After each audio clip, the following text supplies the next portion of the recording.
Right, welcome back to the Leicester View. We are talking about that Birmingham City result and previewing Plymouth, the Friday night fixture. We're doing all that with resident Fox Billy. How are you, Billy? Okay, thank you. How are you? Yeah, really good, thank you. So you were there against Birmingham. Talk us through it. How important was that last minute winner? It's been a long time I feel like since we've had a game like that where we've actually clinched it in the last sort of moments. You could actually feel the fans really behind the team that game, and a frustrating performance. Another sort of game where we should have had the chances and put them away early, But as long as we get in the 3 points, I really don't mind how they come. Sorry, lost your Wi-Fi then. It's not going well. Oh, Are you back? Right, okay. yeah, What's happening here? Yeah, in that game, can I just ask you though about Leicester's style? So you attempted 92 long passes, okay, which is more than you've done in any other game this year. Is this a new approach to games that we're seeing from Leicester? So we've been used to talking about silky build from the back football. Do you think Enzo's now just going a little bit more route one? I think he's just seeing, obviously noticing when we've got the space, we have the players to get in behind, and it has worked a few times previously. Earlier on in the season, when we like Fassel Vestergaard played the ball over the top, or even Doyle.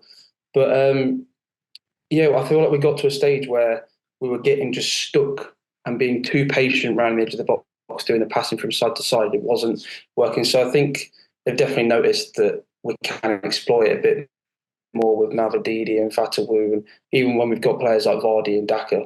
Well, not as much as I don't want to say Daka, but when we have that pace on the wings and in the centre, it's a good option to have.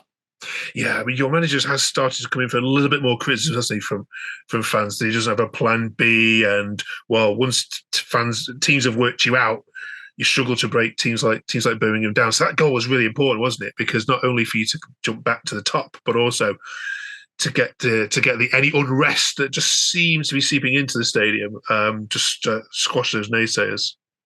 Yeah, he definitely made it. It seemed like he made a bit of a difference. He brought on the subs a little bit earlier this time rather than leaving it for the last kind of 10 minutes. Like Vardy came on nice and early, which was a good difference. So hopefully he's kind of taken that and seen that it's had an effect. And hopefully, he has been here nearly a full season now. So as time progresses, naturally it will become a much more free flowing and comfortable state. Okay.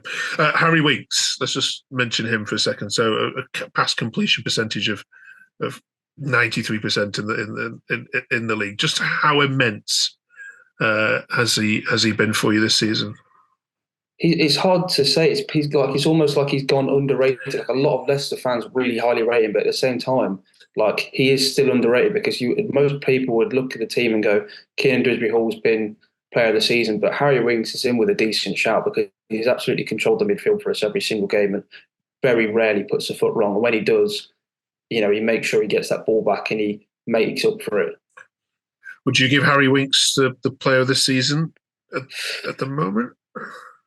I don't think I could give it to him purely because of the assists and goal contributions that Kieran Dewsbury Hall has. But if Winks did have a few more goals and assists to his name, I think he would be well up there with number one for the season. Okay. All right, then. We're going to bring in our Plymouth fan now. Jaden, how are you? Good, thanks. How are you? Yeah, are you looking forward to Leicester's visit on Friday? Um, well, it should be a good atmosphere. But yeah, it's gonna be a tough game for sure. Yeah, it's 4-0, the first fixture. Billy, can you see any other result other than a demolishing of a very, It's got to be very 3 points. It has to be. Uh, yeah, I can't really see a world where I mean, anything can happen, knowing us, but realistically, it's got to be 3 points and it's got to be a game put to bed nice and easy without too much fuss. Jaden, tell the Leicester fans who are watching this what approach you think Plymouth will take to this. Is it obviously you've only got the Rotherham game to go off so far. We're recording this before the midweek games, but what sort of setup do you think you'll be going with? You will be with a 4-4-2, will it, at home to Leicester? I'd imagine. Well, I think tomorrow will probably give us a clearer view of what we're going to do when we're at home. It might be slightly different to when we were away on Friday night, but I think that we should be. If we get the 3 points tomorrow, then we should be looking to attack and try and nick a goal and just keep it 1-0 easy. Try and get 3 points from it or whatever. 1 point if not. But Morgan Whittaker, players like that are going to want to step up in front of the Argyle fans in a big game again.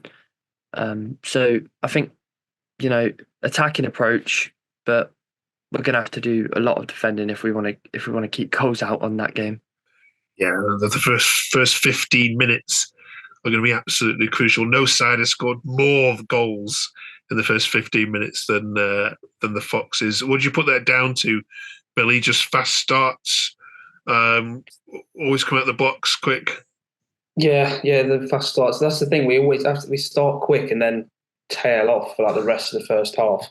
So those quick starts obviously need to be effective, and if the best way to do that is obviously score, get yourself on the front foot.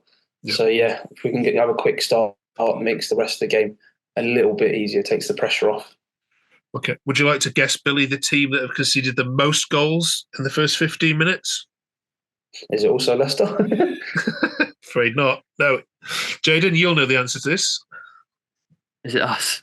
It's Plymouth, yeah. So, first 15 minutes, Plymouth fans and Plymouth management, if you're watching this, put all 11 men behind the ball. Do not venture into that opponent's half. When 16 minutes is on the clock, you can start coming out a little bit.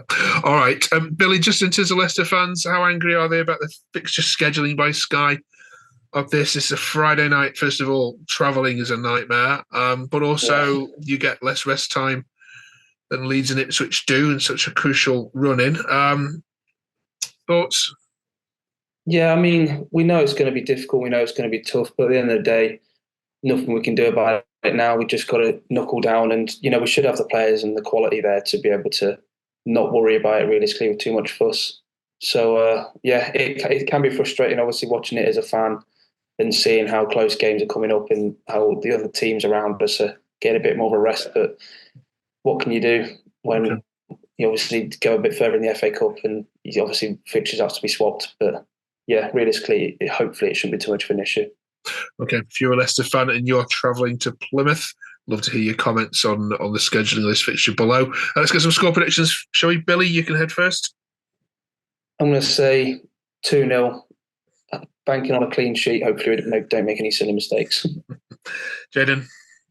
I think it'll be a tight encounter. I think Leicester might snatch it 1-0 though. Okay. Well, it's live on Sky on Friday night. Plymouth against Leicester. It should be a foregone conclusion, but it's Leicester City we're talking about.